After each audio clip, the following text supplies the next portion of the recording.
Ready? Call the meeting to order. First item of business is pledge of allegiance. Pledge Allegiance to the flag of the United States of America and to the republic for which it stands, one nation under God, indivisible, with liberty and justice for all.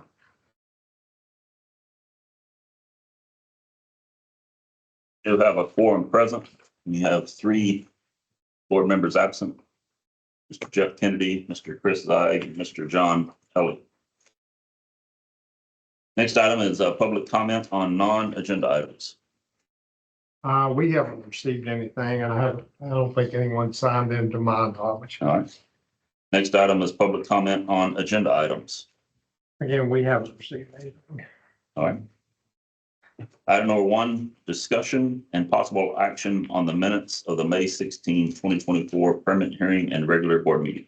So that 7 minutes is in your packets, they're up online. I hope everybody's had the opportunity to review those. This was, there's 3 sets of minutes we're going to be dealing with. This is from the May 16th, the last regular board meeting we had, Thursday, May the 16th. And I'd ask that you approve these minutes as presented. Motion for approval. Second. Have a motion and second. All in favor say aye. Aye. Any opposed?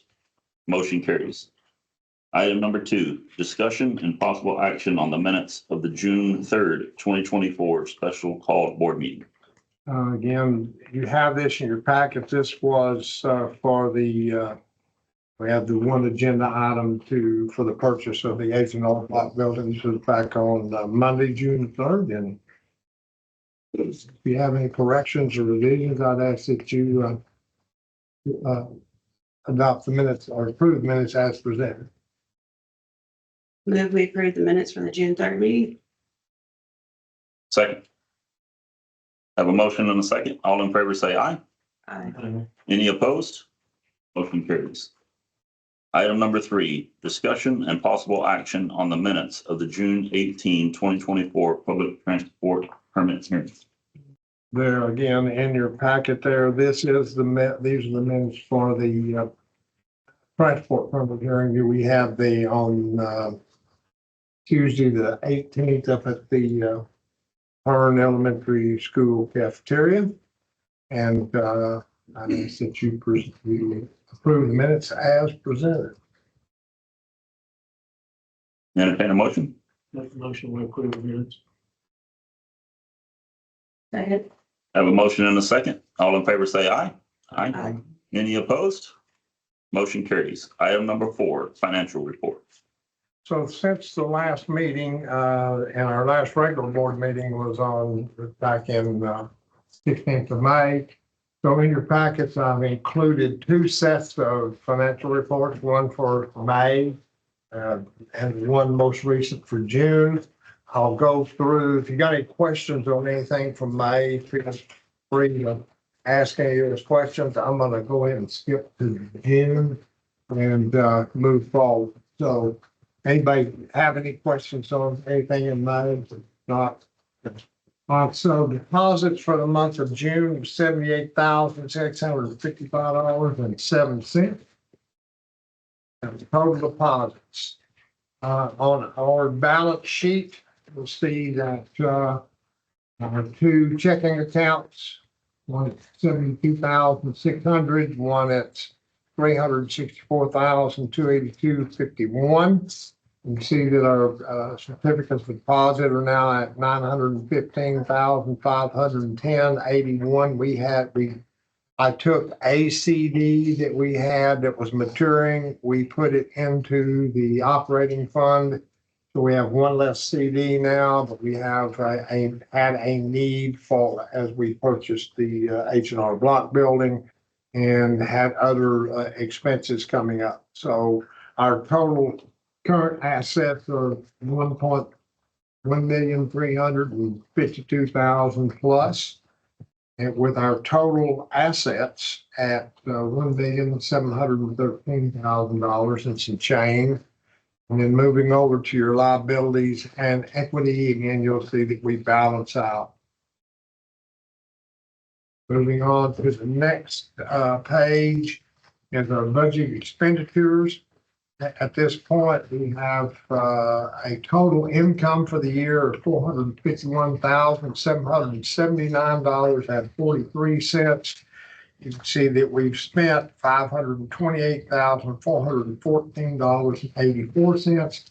And part of that is because the money that's being used from the well assistance fund is then being moved back into the operating account and then shows that. So they aren't separate, but we didn't budget for that. So that's why you see the overage.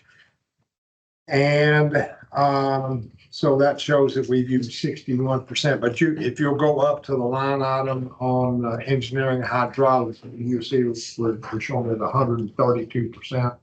So we'll have that broken out next time, and I can show you, this is what we've used from well assistance fund. Here's what we've used from the operating account. Anybody got any questions on that? Moving on to the collateralization report. Our CDs are currently at 124 days of weighted average maturity. And our percent of portfolio, the CDs are now at about 65%, and our cash is at about 35%. And down on our collateralization levels, you can see that at Prosperity Bank, we're at 112%.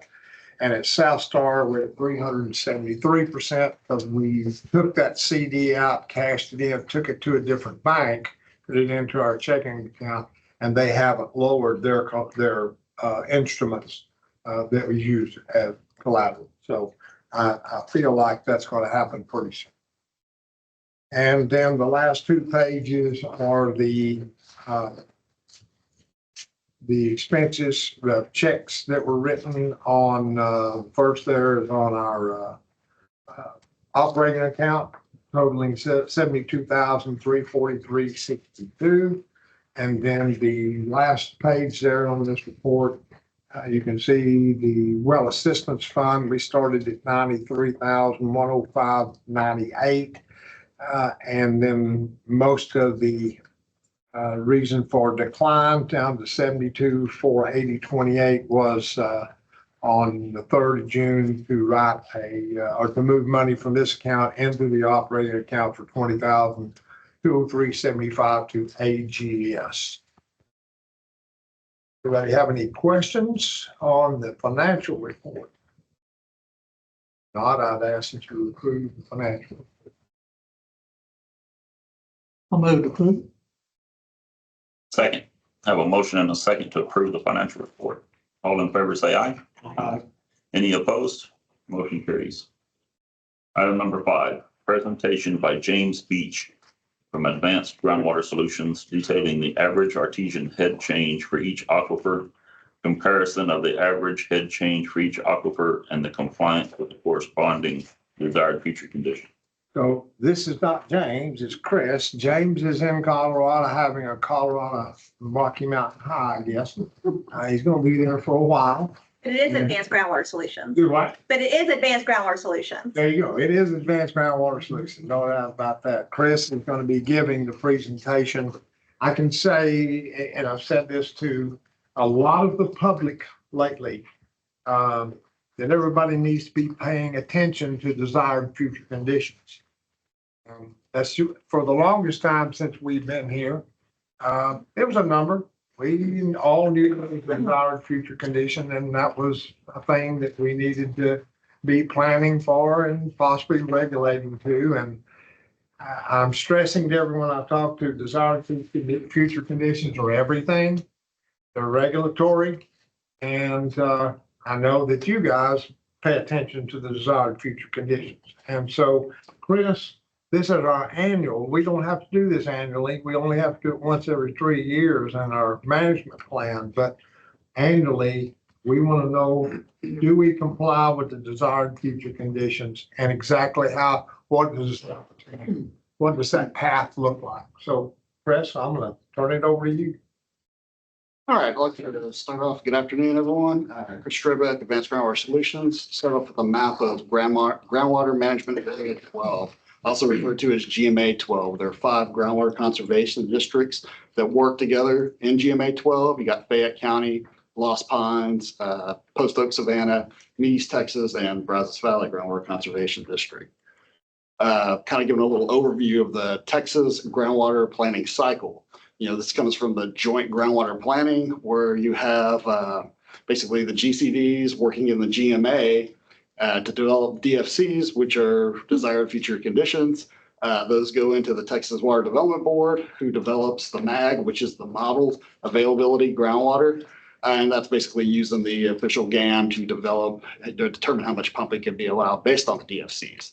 The MAG values then go into the regional water planning cycle. That values goes to Region G locally. Region G will develop strategies based on, you know, the MAG. GCDs have some input, you know, strategies go to the development board, and then, you know, the cycle kind of repeats itself there. And this is a 5-year cycle of joint planning. Desire future conditions. This means a quantitative description adopted in accordance with section 36.108 of the desired condition of the groundwater resources in a management area at one or more specified future times. These are a few metrics that can be used to kind of gauge, you know, the progression towards the DFC. You have your water level decline, your volume remaining, available remaining drawdown, spring discharge, water quality, and subsidence. Y-track DFCs. Section 36.3011B states that an affected person may file a petition with the TCEQ requesting an inquiry for any of the following reasons. You know, item 6 here says a district fails to update its rules to implement the applicable DFCs. The rules adopted by a district are not designed to achieve the adopted DFCs. And the groundwater in the management area is not adequately protected due to the failure of a district to enforce substantial compliance within its rules. Chris, would it mean, go back one if you don't mind, would that mean on number 2 that when it says are not designed to achieve the desired future condition, desired or achieved means you get to but do not exceed? Would that be right? Yes. You know, and this is kind of looking at progression towards the DFC. There's some potential monitoring challenges. You know, first one is having sufficient monitoring locations in each aquifer, having a good geographic well distribution. You have access to wells. You know, if you have to identify all the screened intervals of those wells. Sometimes you have limited data sets. If you collect consistent measurements, and this has something to do with the pump downtime, you know, a lot of times, you know, the owner will know how long the well's off, but if you collect the measurement, you know, that can affect the influence of measurement. You know, the static water level measurements in confined aquifers can be sensitive. There's incorporating changes into the monitoring network that can be a challenge. And maintaining wells for long periods of time. So you have the monitoring well historically, you know, if something were to happen to that well, you know, is there another well that can be used, et cetera. And the last challenge is back estimating water levels to the starting time. BVGCD worked with 4 other GCDs in GMA 12 to establish DFCs for 2070s. The DFCs were adopted by GMA 12 on November 30th, 2021. Texas Water Development Board published the MAGs on November 1st, 2022. MAG run is in parentheses there. The Sparta, Queen City, Carrizo, Calvert Bluff, Simmsboro, Hooper, Yewa Jackson, and Brazos River Alluvium all have DFCs within Brazos Valley GCD. All the DFCs have changed from the 2016 cycle, except for the Brazos River Alluvium. DFCs result from science and policy factors and decisions. DFCs are generally long-term goals for large areas. You often get the questions, are DFCs planning or regulatory? And, you know, there are varying perspectives on that answer. I don't agree with that. When the chapter 36 says you shall achieve DSCs and you'll be enforced at TCQ if you don't achieve them, that is not purely planning. It's regulatory and a requirement by the state. Don't they also say that you shall use the DFCs in your permitting process? Yeah. Correct, yeah, And have to be enforced through your rules. correct. Regulatory. So you plan up to the point that they become regulatory and then they are regulatory. Kind of looking at DFC development, as a part of the joint planning process, water level declines are evaluated by simulating the effects of pumping in GMA 12 using the approved GAM model. The DFCs are decided in part by this modeling and other policy decisions. DFC tracking, this is where you kind of review the water levels to compare the aquifer conditions to the DFCs. This is basically using artesian head decline in wells, basically to compare to the DFCs. For the Brazos River alluvium, the DFC is using a metric where you convert the water level to a percent aquifer saturation. Current tracking methods for BVGCD, there's an arithmetic average of data, and there's a spatially weighted average of data. The spatially weighted average basically uses an interpolation method to estimate data on a regularly spaced grid, and the values are averaged across the grid. Here's a slide showing the current DFCs. Note that the most aquifers go from 2000 to 2070 to December 2069. The Yewa Jackson is tracking from 2010 to December 2069, 2070, that period. Monitoring of groundwater pumping is essential in understanding the changes in our artesian head change and the status of the aquifer conditions compared to DFCs. Got a couple of illustrations below. We'll show the DFC map. Series of maps are going to follow, and here's the key showing the aquifer symbols, and the graphic on the right shows the state well number. Then it has the artesian head change in the well between, say, 1999 and 2024. Positive value indicates an increase in artesian head. Negative value indicates a decline in artesian head. You'll also notice there's numerous additional black dots on the maps. These are wells that the district is currently. Here's a list of the wells that are in the Sparta for the DFC. We got a map here, kind of the map on the left shows the head change. The map on the right shows the state well numbers. And 27 for the Sparta, the average decline of artesian head is 53 feet. Using the arithmetic average, we're seeing about 17 feet of decline. And using the spatially weighted average, we're seeing about 13 feet of decline. And that's between 2000 and 2024. This is a slide that kind of shows a little bit of the process behind the spatially weighted data. We essentially look from the aquifer outcrop down through the remaining part of the district. We use GIS software to create the surface and interpolate in those data points. And this here is basically where we end up with the 13 feet of decline.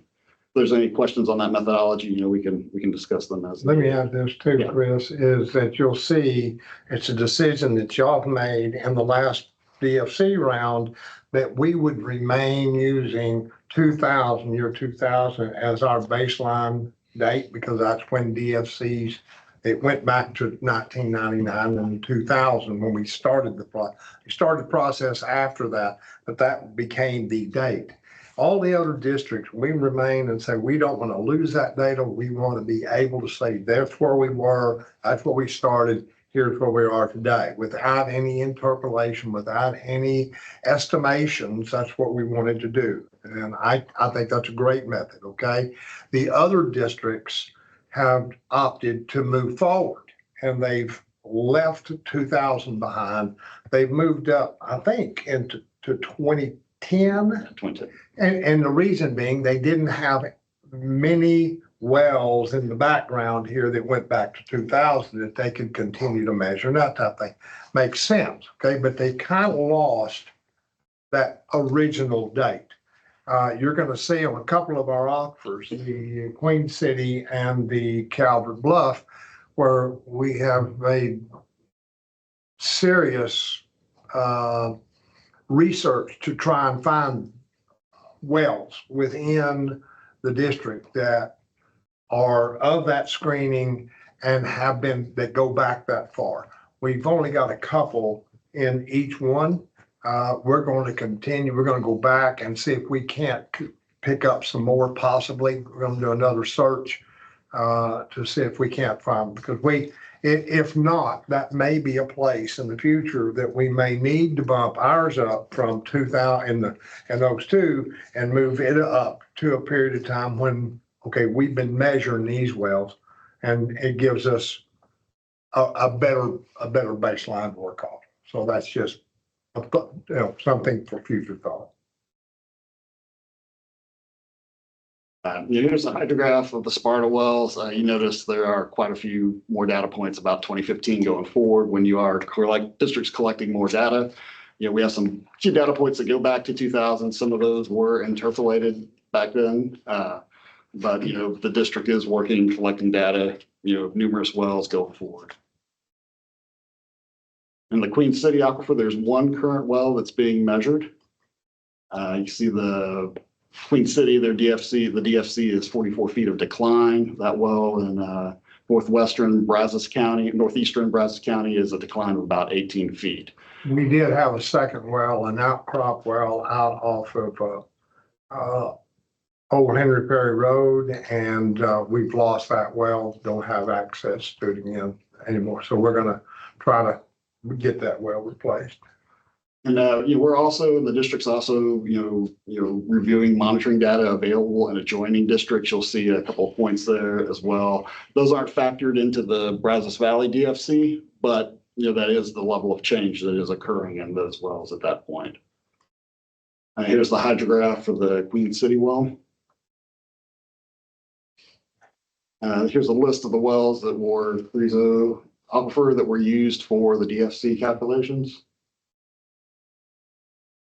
The DFC for the Carrizo is 84 feet of decline at 2070. The arithmetic average is 13 feet of decline. Spatially weighted average is 12 feet of decline. Here's the hydrograph for the Carrizo Aquifer. Here's the Calvert Bluff. There are two wells that have history data going back to early 2000. Again, the DFC for the Calvert Bluff is 111 feet.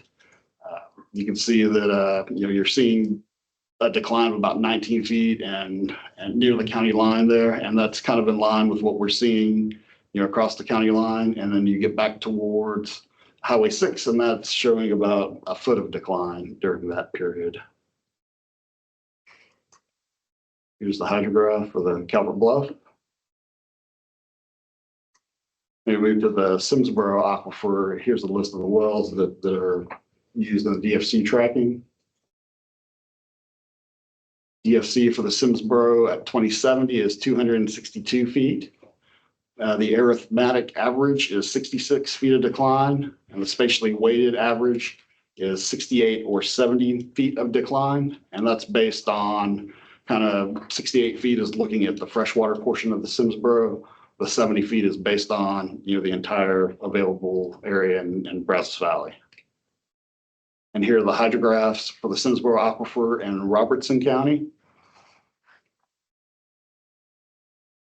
And then here are the hydrographs for the wells in Brazos County. And So Chris, what's your opinion of why we're seeing the drop off like we are here on the right hand side? yeah, in the last couple of years have been very dry, had drought, and you're looking at the summer pumping, when you kind of look down at the data, you're seeing an increase in pumping, particularly from July, August, September, the back half of the summer there. And when you look at those 4 months, say in that kind of northwestern area of Brazos County, you're looking at maybe an additional, say about 5,000 plus or minus acre feet being pumped over the last 2 years due to the drought in that area compared to previously. And so you're seeing, the impacts of more pumping because of the drought. And then, there may be other impacts as well that are, coming from other projects in the area.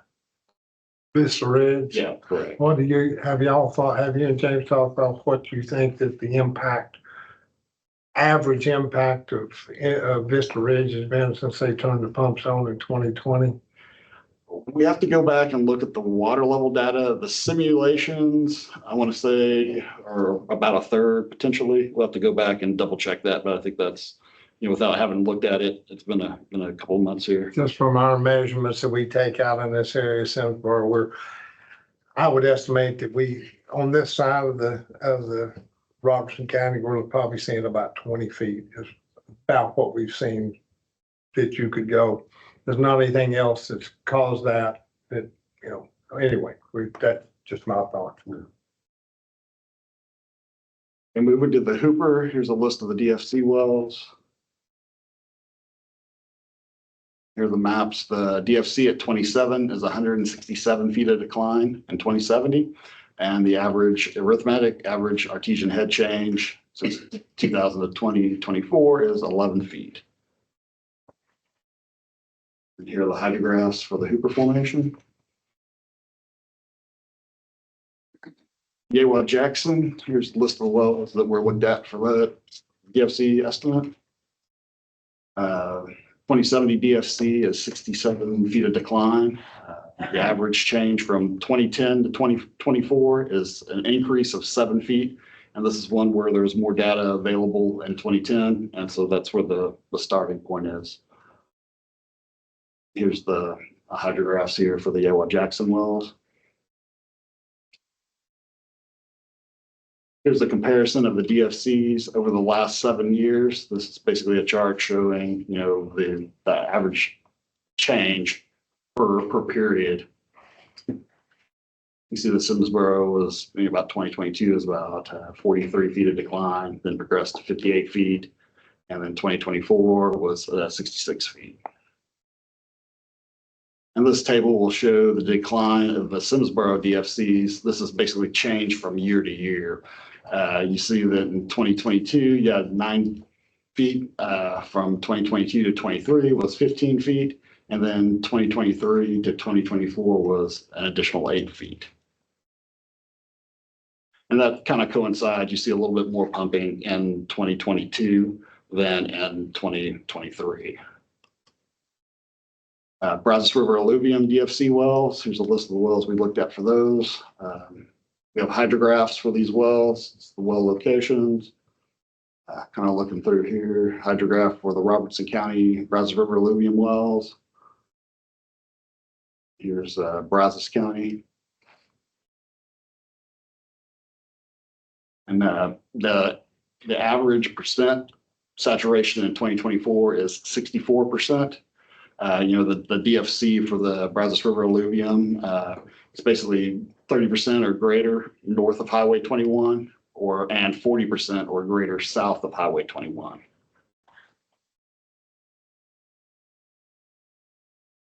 So in summary, the rate of average artesian head decline slightly decreased in the Simsboro in 2024. And the district staff here continues to add monitoring wells to the network and collect additional measurements going forward. Are there any questions?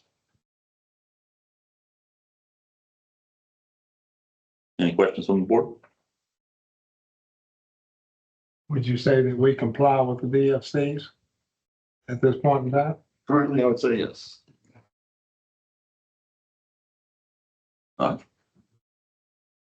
Thank you, Chris. Item number 6, discussion and possible action on a resolution for purchase of the property located at 213 South Magnolia, Hearn, Texas.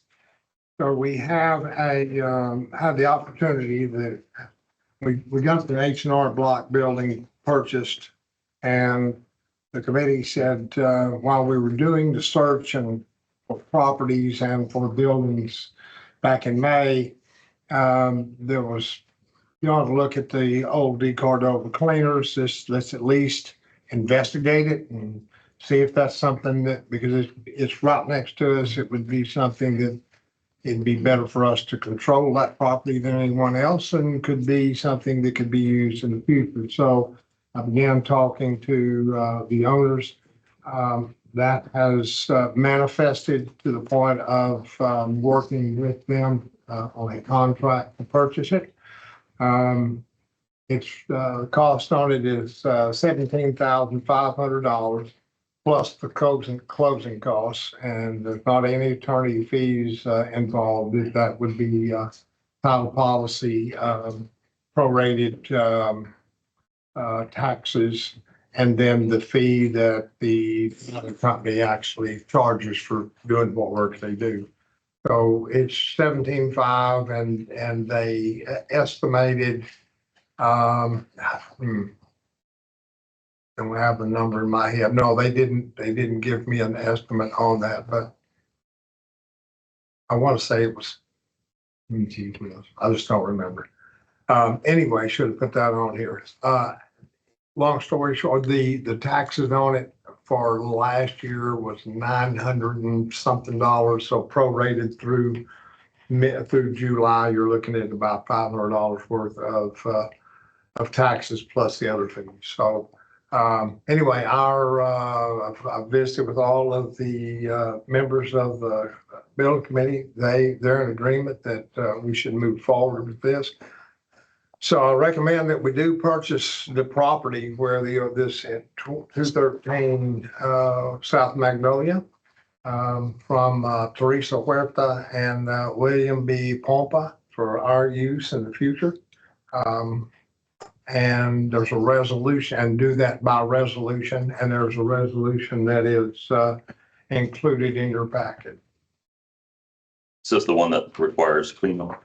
Yes, it is. So what's the expected cleanup cost? We did about 6 weeks ago, when we were first looking at it, we had 3 or 4 companies come and look at it. One said, we don't want to deal with it.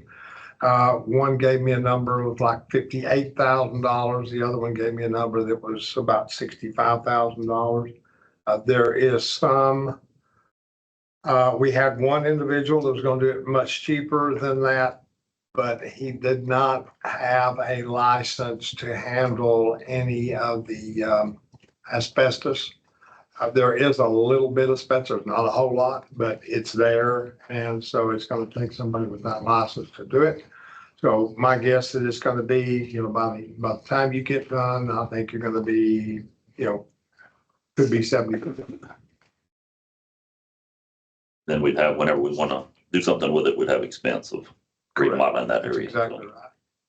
That's correct. Any questions from the board?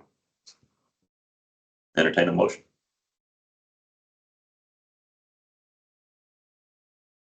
I'd like to make a motion, but what does it need to say? Adopt the resolution?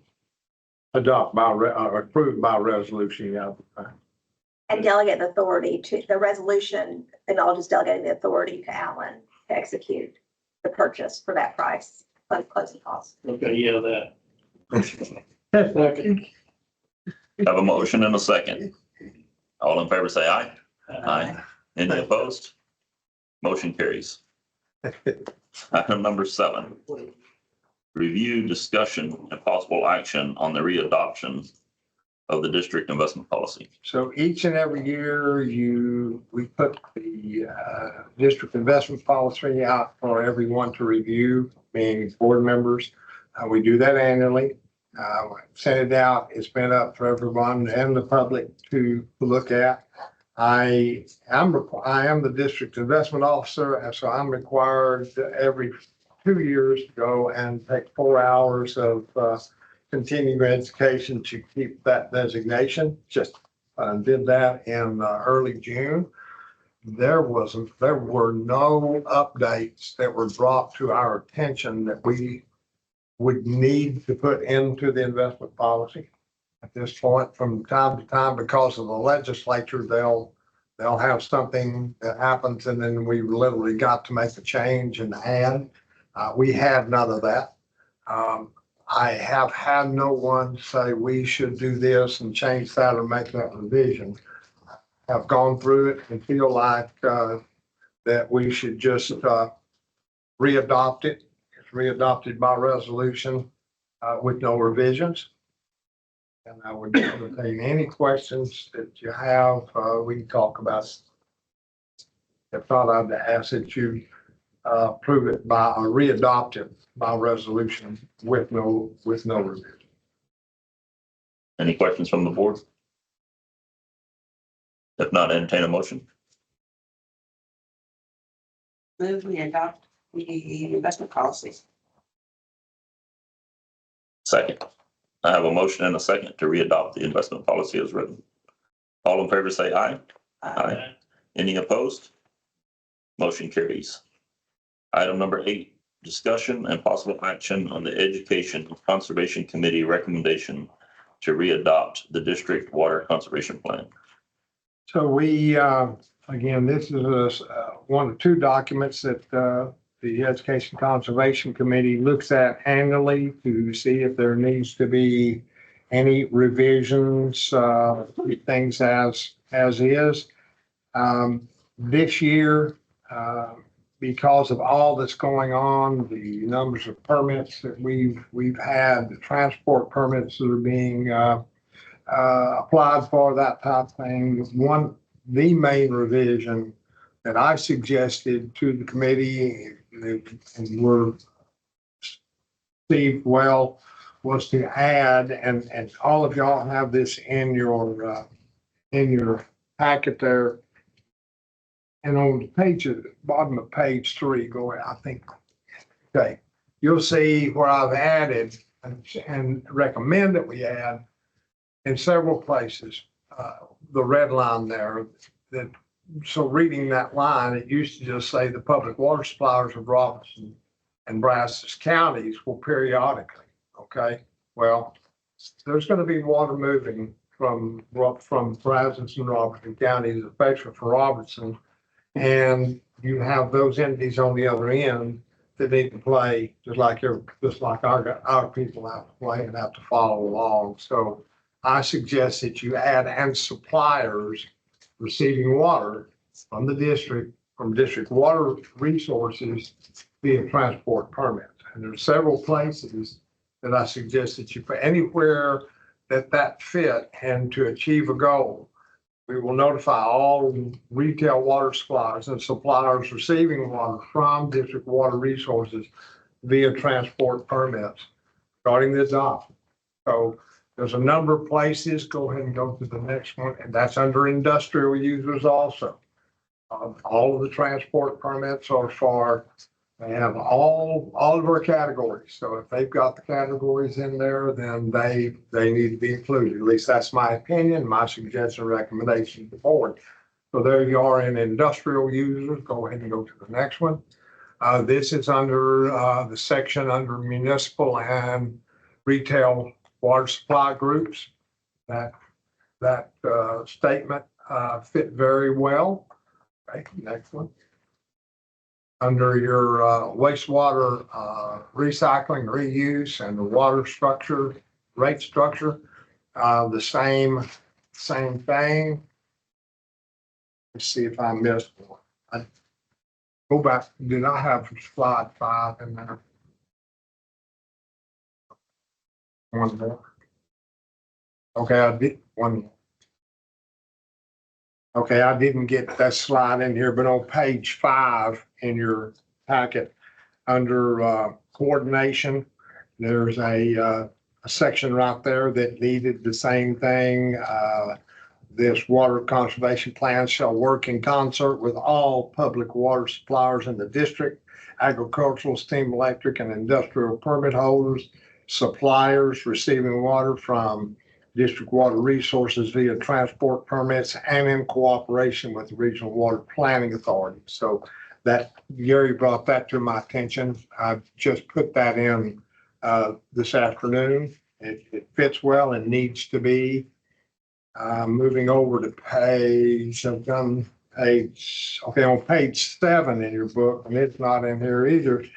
under universal metering, this would be under water conservation, water loss control measures. And we talked about in the old wording under universal metering and using American Water Works Association standards, that type of thing. Well, since that time and last year, you adopted the metering at different levels and different certification times. So anything that was over 500 acre feet per year had that be certified annually. Anything that from 100 to 499 acre feet per year had to do it every 3 years. Anything up to 100 then had to do it once every 5 years. I've added that into that section so that it's very specific to our plans. And then page 7, and I think the last is on page 8 under coordination. And it's a little different statement, not so much, but adding, and those areas where suppliers are receiving water from transport permit. So if anybody's got any thoughts of we should or should not do that, I believe we've got to be all inclusive. It's our job it's your job to make sure that we manage the resources and that everybody plays by the same rule book. So these are my suggestions. If anybody got any more, I'd be more than happy to I'm put them sorry, in. probably a Monique question. How do we enforce that to end receivers that are not in the county? And catch up. Just by adding that phrase to include anybody that, basically anybody getting water from our counties through a transport Go back, permit. go How are back. we enforcing these All right, rules? there's the statement. How do we know they're That is following these applying rules? when we're talking about municipalities, or we're talking about industrial users, whatever. Any of them. And our statements are only Brazos and Robertson County specific.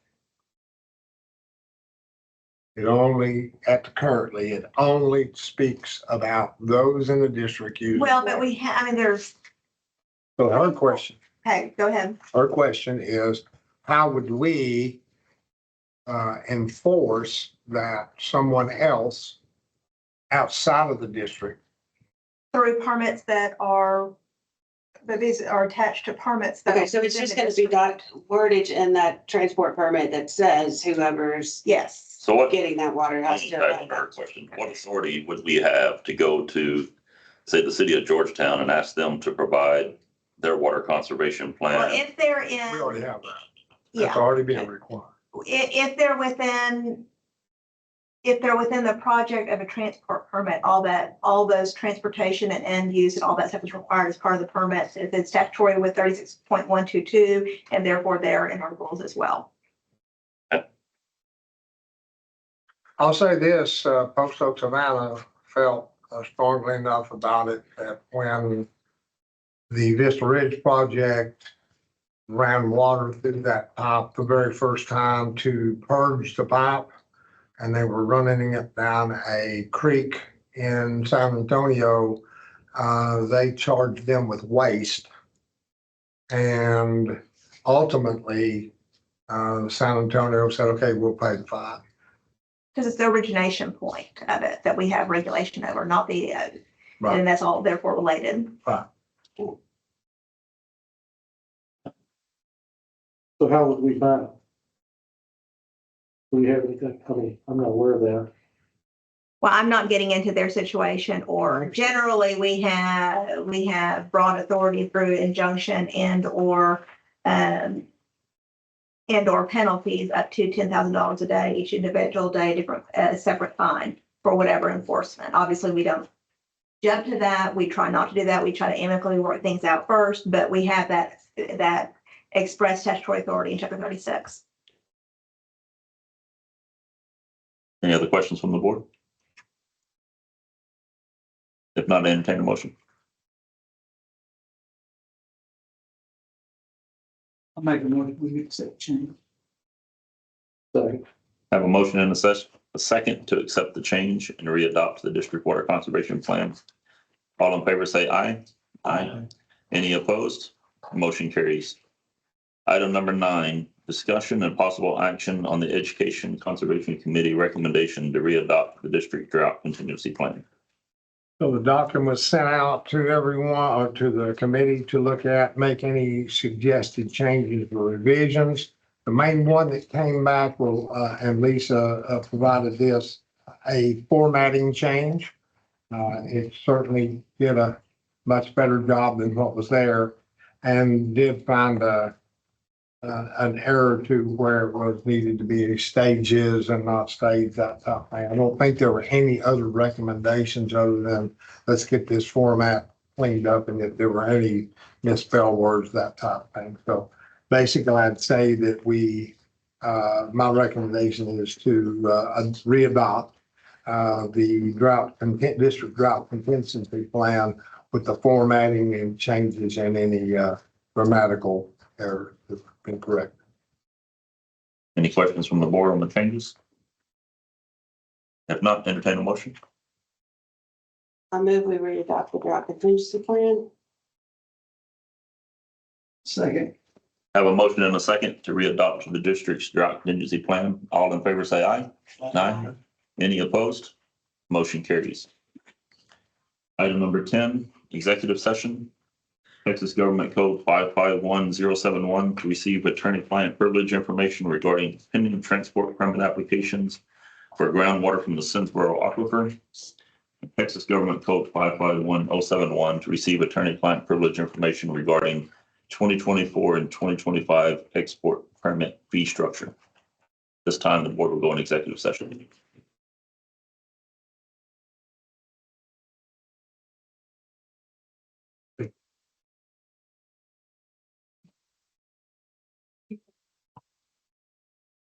No,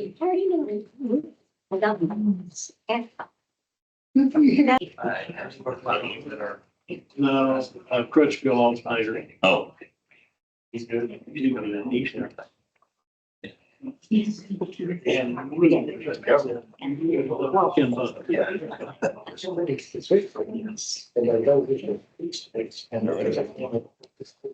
coming out of executive session. I think we have one item. Make a motion that we direct the district attorney, the groundwater district's attorney, to get with the Brazos County attorney and ask for an opinion from the Attorney General's office on the conflict of interest question for directors Barfnick and Meckler. Second. Have a motion and a second. All in favor say aye. Aye. Any opposed? Motion carries. Item number 11. What? Oh, maybe That was 10. Who made the second motion? I did. And first, all right. Discussion and possible action on pending transport permit applications for groundwater from the Sinsboro Aquifer. We will have no action on that item today. Item number 12, General Manager's report. All right. We have the 3 drought monitoring maps that go out to the public, go up on the website, and they're in your packet.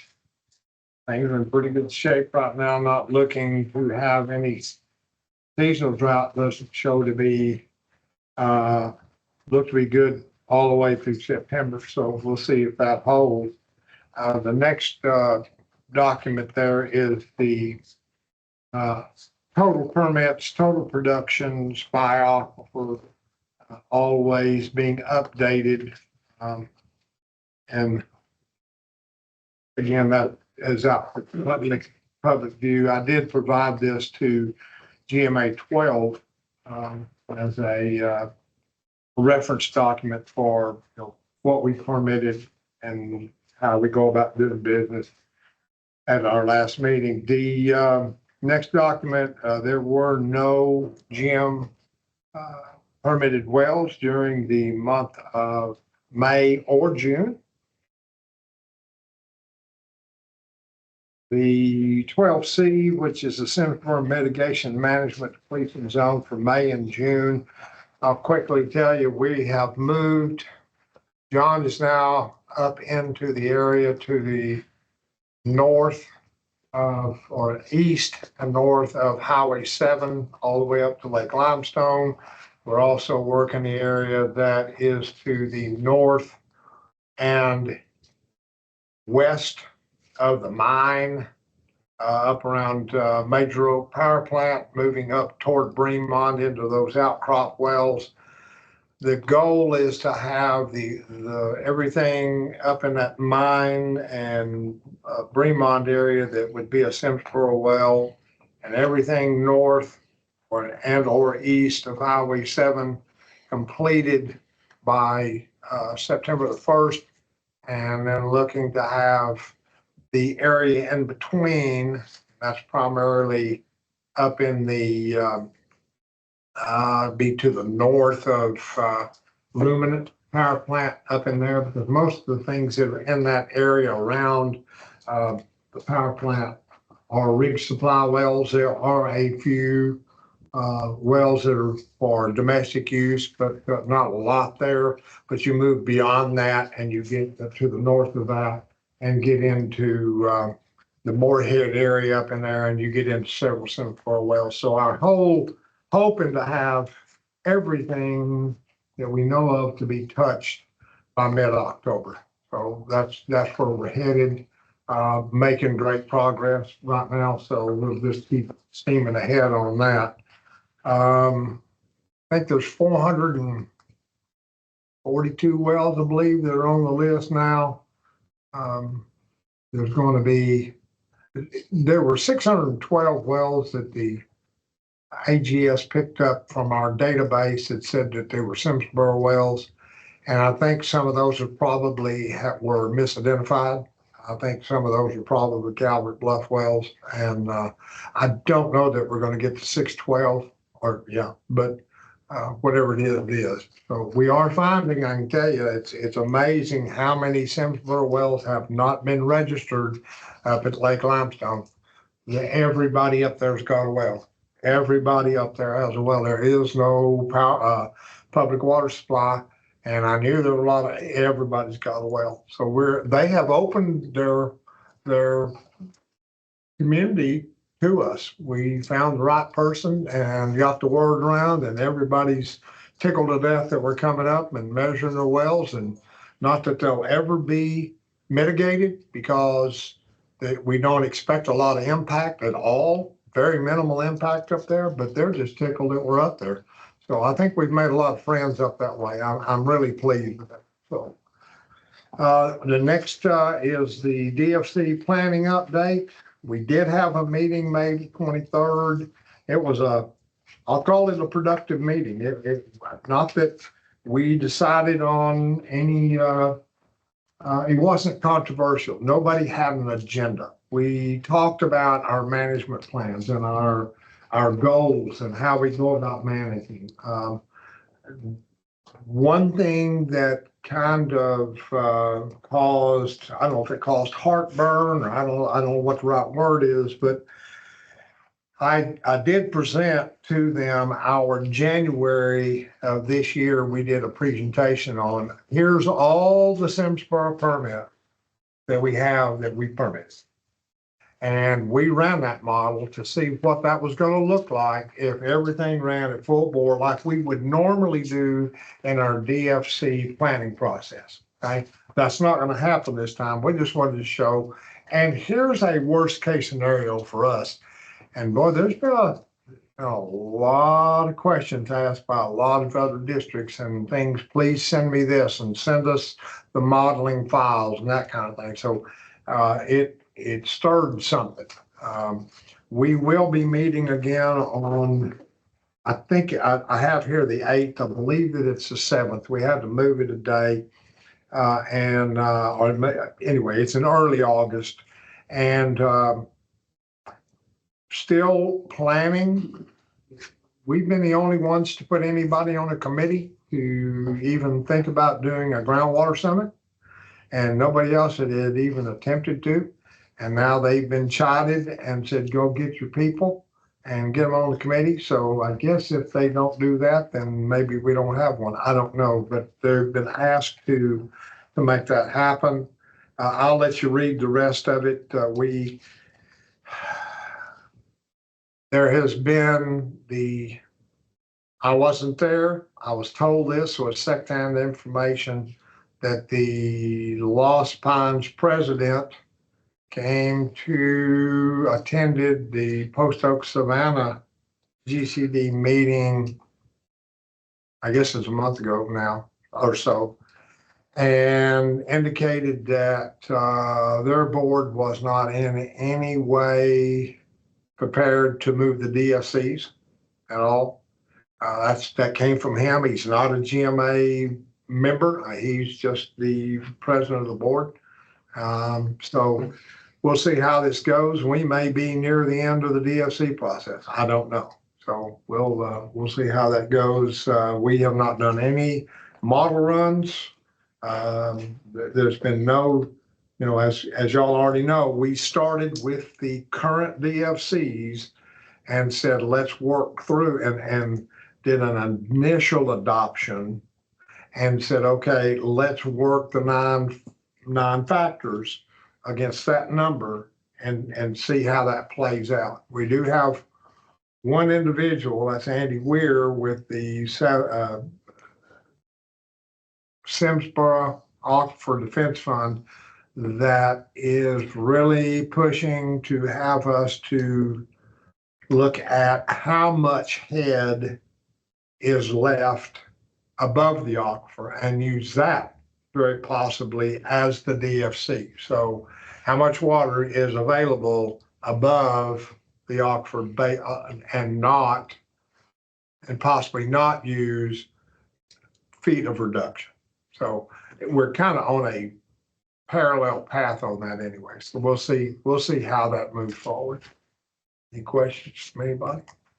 Any questions from the board? And I think y'all can read this about as easy as I can say it.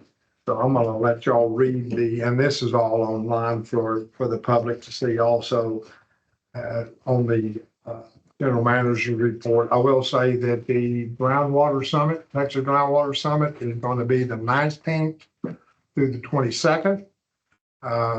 It's actually the 20th, the 21st, and 22nd is the summit.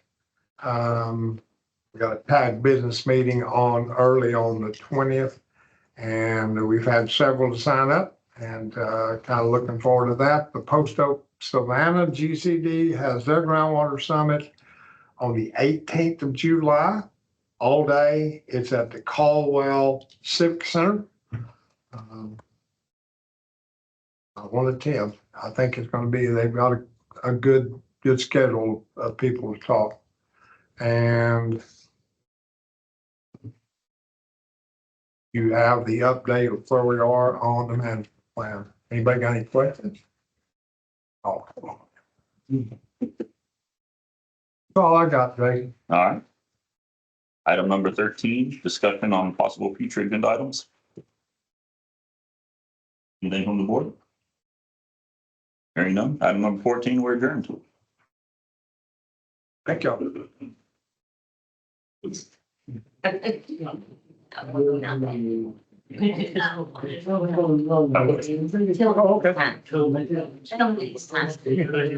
know what you're. I had a whole life.